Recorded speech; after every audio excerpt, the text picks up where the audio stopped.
So this is our program to calculate the BMI calculator. So we're going to create or calculate mali ulit.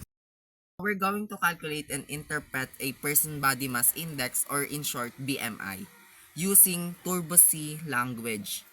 Let's break down the code step by step. Step 1, header inclusion. This line includes the standard input-output library, which provide function like printf and scanf. 2.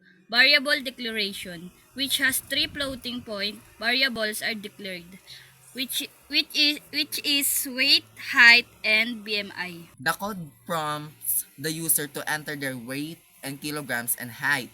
Scanf read the input values and store them in the weight and height variables respectively. The scanf format specifier indicates that a floating point number is expected. Step 4. Height conversion. This is crucial part. It checks if the entered height is likely in centimeters. Height is over 2.6 meters are highly improvable.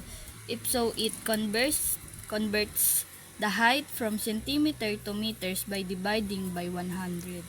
Step 5, BMI calculation. The BMI is calculated using the standard formula weight in kilograms divided by the square of the height in meters. 6. Output and BMI interpretation.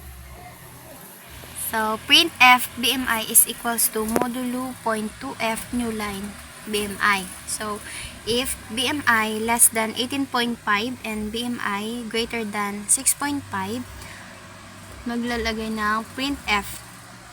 So magpiprint siya ng your BMI is underweight. Else if BMI is greater than 18.5 and BMI less than 25. So magpiprint naman siya ng your BMI is normal. Tapos else if BMI greater than 25 and BMI less than 30, magpiprint naman siya ng your BMI is overweight. Else if BMI is greater than or equal to 30 and BMI less than 150, magpiprint naman siya ng your BMI is obese. So, yun, try natin i-run yung program kung mag-run ba siya. Yun, hinihingi interior weight in kilogram. For example, 53 yung weight mo, then yung height mo is 161. Magiging kalabasan niya is, yan, BMI is 20.45. Your BMI is 0.21. So, normal ka na. Try naman natin siya ng underweight naman. Try natin na 32 yung kilogram niya sa weight. Tapos, yung height naman niya sa meters ay 160. Try natin kung ano magiging BMI niya.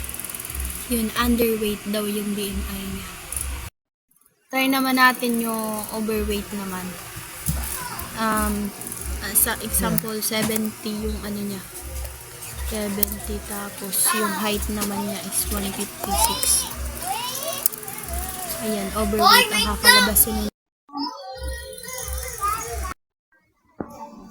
Next naman na try natin i-run ay obese. Mag 85 try natin. Then yung ano niya is 146. Ayan.